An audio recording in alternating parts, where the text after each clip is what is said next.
mas eu fiquei com vontade de conversar com você sobre dois profetas do Velho Testamento em estado de agonia mesmo. É o caso de Jonas e o caso de Jeremias. Jeremias sofreu muito mais do que Jonas. Jonas sofreu o resultado da sua própria estupidez, da sua obstinação e do seu fanatismo político do rapaz. E eu tenho um livro chamado Jonas, o sucesso do fracasso, que está aí no meu portal, na loja do caifado.net, que eu gostaria que todos vocês que queiram e possam lessem. O que aconteceu com Jonas? Os ninivitas eram a superpotência assíria daqueles dias, dominavam tudo. Eram os imperialistas que pisavam em todos, inclusive em Israel. E Israel tinha nos ninivitas o seu pior inimigo, o seu pior adversário. Politicamente, o ódio que existia de Israel para com os ninivitas era enorme. Aquela potência imperialista, direitista, dominadora, controladora, usurpadora, impiedosa, avassaladora, que tomava conta de tudo e de todos, pisava, escorchava, explorava. Era horrível. E Jonas era um profeta de Deus. Ele conheceu Deus, andava com Deus, carregava a palavra de Deus no coração, mas odiava os ninivitas. Achava que era um dever espiritual odiar os ninivitas. É como o Salmo 139 diz no final: porventura não aborreço eu, Senhor, os que te aborrecem? Aborreço-os com ódio consumado. Para mim são inimigos de fato. Era mais ou menos assim que o coração de Jonas se sentia em relação aos ninivitas. Aí, de repente, Deus diz a ele: Jonas, eu quero que você vá direto para Nínive e pregue a minha graça, a minha misericórdia aos ninivitas e os advirta de que, se eles continuarem assim, o meu juízo implacável virá sobre eles e eles serão exterminados. Aí Jonas ficou numa angústia enorme, porque tudo que Jonas queria é que eles fossem exterminados. Tudo que Jonas queria era que eles não se convertessem e que fossem esbagaçados pela mão de Deus. Aí vem Deus e diz: vai lá, porque eu me interesso neles. Eles são assim, mas são gente. Eu tenho interesse neles. Eles são meus, tanto quanto vocês, judeus, são, ou pensam que são, eles também são meus. Vá lá e pregue. Aí vocês conhecem a história. Jonas disse que não ia por nada, rebelou-se contra a palavra do amor de Deus, contra a misericórdia divina em favor dos estúpidos da terra, e disse que não iria. Acabou indo, tentando ir para o sul da Espanha, para Tarsis. No meio do caminho o navio naufragou, é aquela história. Um grande peixe o engoliu e o vomitou numa praia, e ele não teve alternativa a não ser andar na direção de Nínive. E quando ele começou a anunciar e a clamar dizendo: arrependei-vos, ou Nínive será subvertida em 40 dias, o pior choque dele é que o rei ouviu aquela história, chamou os seus conselheiros e disse: olha, eu sinto que essa é uma palavra séria, que vai acontecer. E instituiu um jejum e oração em toda a população, incluindo os animais que ficaram sem ir à manjedoura e nem ao pasto. E o Senhor falou com Jonas: Jonas, você está vendo o arrependimento dos ninivitas? Como o coração deles está quebrantado? E o Jonas ficou com ódio. Ódio. É porque a ideologia política, tanto quanto a religiosa, tem um poder desgraçado, é o poder de fazer com que o nosso capricho, ungido pela impressão de justiça e de direito, bloqueiam o coração da gente de tal modo, até mesmo contra a palavra de Deus. E, sobretudo, acontece o seguinte: quando o indivíduo, fixado em nome de Deus ou de qualquer valor, decide se obstinar contra um determinado outro grupo humano, ele para de crer no amor de Deus pelo inimigo dele. E quando Deus demonstra que ama o inimigo tanto quanto ama ele, aqui deu uma paradinha, está tentando reconectar, mas reconectou. Para ele é uma questão de vida ou de morte. E ele é capaz de continuar lutando contra a palavra revelada de Deus em favor do capricho da sua própria ideologia. Jonas está ali como um fenômeno universal, mostrando que no coração humano, raramente a palavra de Deus vem em primeiro lugar. Em primeiro lugar vem a nossa escolha ideológica imediata. Quando dá, Deus vem depois. Mas o que interessa é o que eu gosto ou o que eu não gosto na vida. O centro de poder na vida é o seu ego e as suas escolhas. Raramente as pessoas fazem coisas pensando no bem geral. A maioria fixa-se no seu próprio umbigo e na sua preferência pessoal e levanta-se nesse sentido, mesmo que seja contra Deus. Contra Deus e contra o arrependimento do próximo. O próximo pode mudar.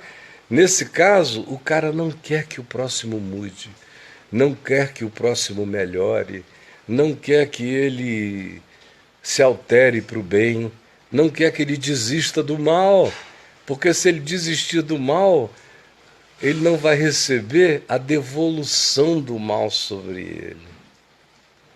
Essa é a tragédia de Jonas, aqui contada numa pílula. Ela é longa, por isso eu quero que você compre o meu livro, Jonas, o sucesso do fracasso, lá na loja do meu site. Essa é a primeira história, a de Jonas. Essa angústia do indivíduo que tinha que se converter ao arrependimento do inimigo e preferiu brigar até o fim. A história dele é concluída de maneira inconclusa.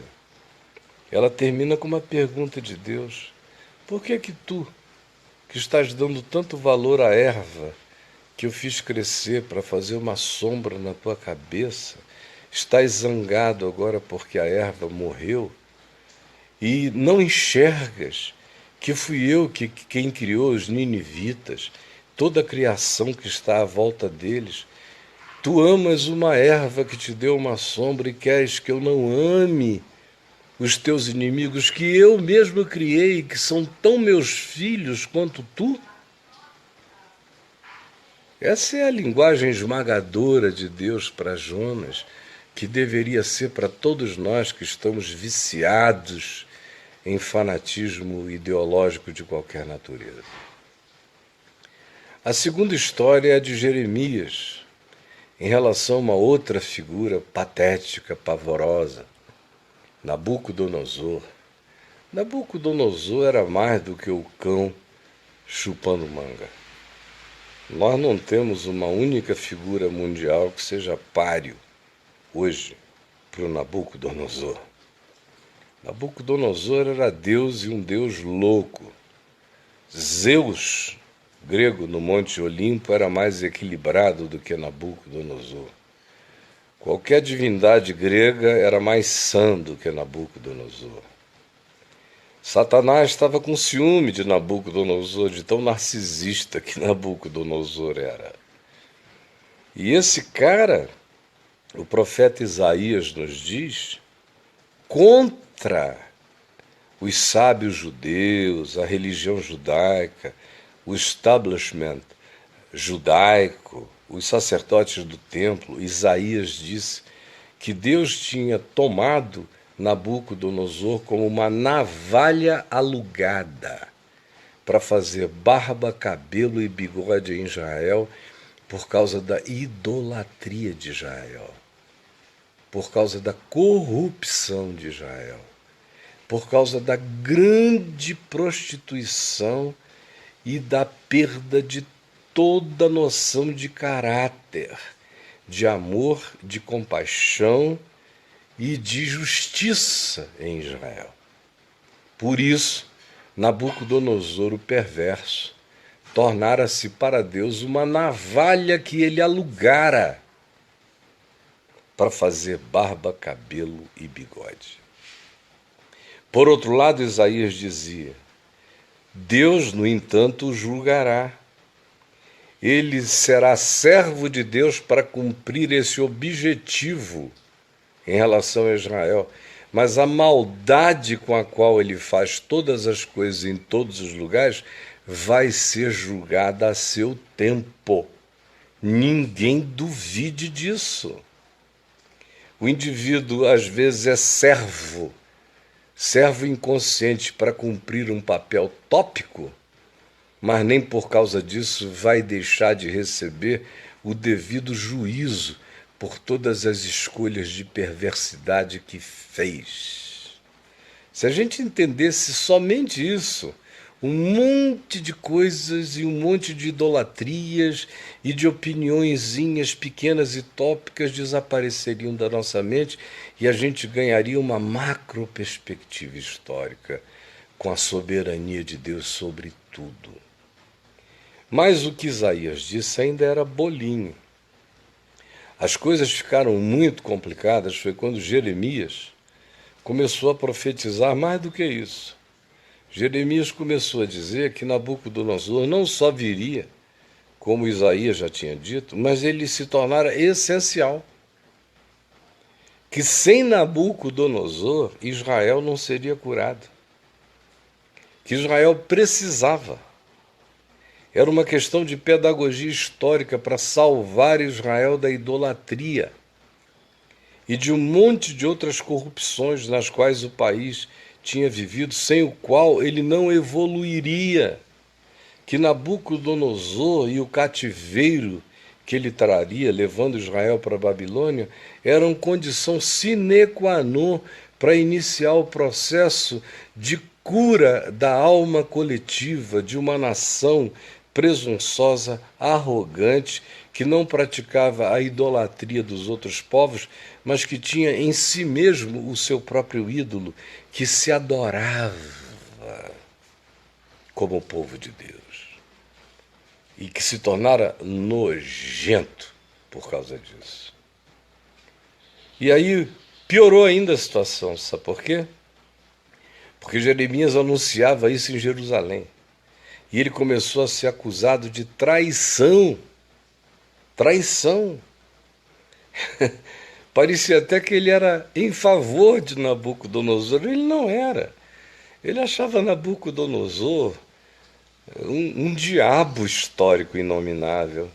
Mas olhava para Israel e via que Israel estava tão doente, corrompida e perversificada que só uma opressão daquele tamanho vinda sobre Israel levaria aquele povo a ficar curado da sua idolatria, como de fato, historicamente, a idolatria tópica de Israel foi curada no exílio em Babilônia. Depois disso, você não vê mais Israel praticando as coisas que Israel praticava antes. Teve esse resultado. Mas Jeremias pagou o preço inominável. Piorou, sabe quando? Quando Nabucodonosor mandou chamar a Jeremias fora de Jerusalém para uma conversa, para um petit comité com os generais dele, com o pessoal que estava preparando o cerco de Jerusalém para invadir. Mandaram chamar a Jeremias e Jeremias foi. Conversou e não deu a menor força para eles. Não disse que eles estavam certos, não disse nada, só disse que o Senhor iria permitir que aquilo acontecesse para curar Israel da sua idolatria, mas que eles mesmos, os babilônios, tomassem todo cuidado, porque o pau que dava no Chico dava no Francisco, e que eles não ficariam sem o devido juízo de Deus. Isso ele disse aos babilônios na cara deles, porque os babilônios pensavam que poderiam cooptar Jeremias e fazer de Jeremias um espião infiltrado. Jeremias disse: não, aqui não, vocês não entenderam nada. Eu não sou em favor de vocês. Eu sou em favor do único Deus vivo e verdadeiro a quem eu sirvo.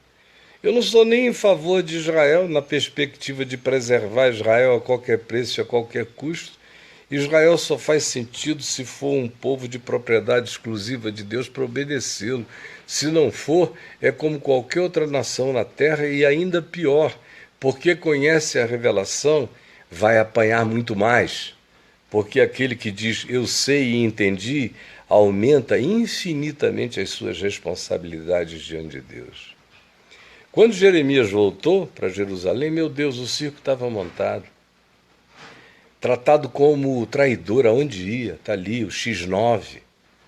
Foi maltratado, jogado em poços, em lama. Não tinha voz nem vez em lugar nenhum. Ele era o traidor do povo de Israel, porque dizia que o inimigo de Israel iria vencer. Vocês vejam o que significa uma pessoa está vivendo a história, mas sem nenhum compromisso com os protagonistas imediatos, porque o compromisso dele está nos céus. Não importa em relação a quem seja, nem em quem doa, nem em que direção caia. Vocês não sabem o que é. Não sabem mesmo. Vocês são filhos da bipolaridade, estão atolados no pântano político das ignorâncias. Não têm a menor ideia do que é um ser humano que olha para isso de um outro ângulo, está com a mente cativa de Deus. Um ser humano que não ficou pequeno como Jonas e que aprendeu a viver as implicações pesadas da vida de um Jeremias, que tentava salvar o povo para o lado de dentro, dizendo: vocês não podem viver assim, se são povo de Deus, não vivam assim, porque será trágico. Por outro lado, o inimigo, ele olhava para o inimigo e Deus lhe falava no coração: esse mal é necessário, essa desgraça terá o seu lugar para sarar este povo da miséria de entendimento no qual eles se colocaram.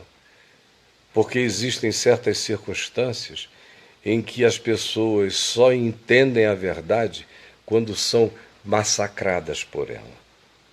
Antes disso, o apequenamento mental, os caprichos imediatos, os fanatismos diretos, tópicos, os compromissos emburrecidos, as passionalidades, só fazem o indivíduo olhar para a direita ou para a esquerda, para a direita ou para a esquerda e vice-versa, nunca para o alto e menos ainda, nunca do alto para as perspectivas no horizonte da existência. É por isso que eu vou falar, e para muitos de vocês eu vou ser sempre um Jeremias traidor. Traidor da causa de vocês, porque eu nunca ficarei do lado dessa causa e nem da outra. Podem me chamar de traidor porque tem alguém nos céus que diz: meu filho, continua com teu coração ancorado na verdade e não te vergues nem para a direita, nem para a esquerda, nem para lugar nenhum. Olha para cima, fala a minha verdade. E não deixes que o teu coração fique amargurado como o de Jonas. Ora em favor de todos os homens. Pede pela conversão dos ninivitas, tanto quanto pela conversão do teu povo. Mas fica sabendo que Deus é soberano e não tem predileções. Literalmente, o que o Evangelho e todo o testemunho da Escritura nos dizem é isto: que o pau que dá no Chico, soberanamente, desce o cacete no Francisco. Quem não gostar disso, não goste. Mas a história, leia, ela não deixa dúvidas.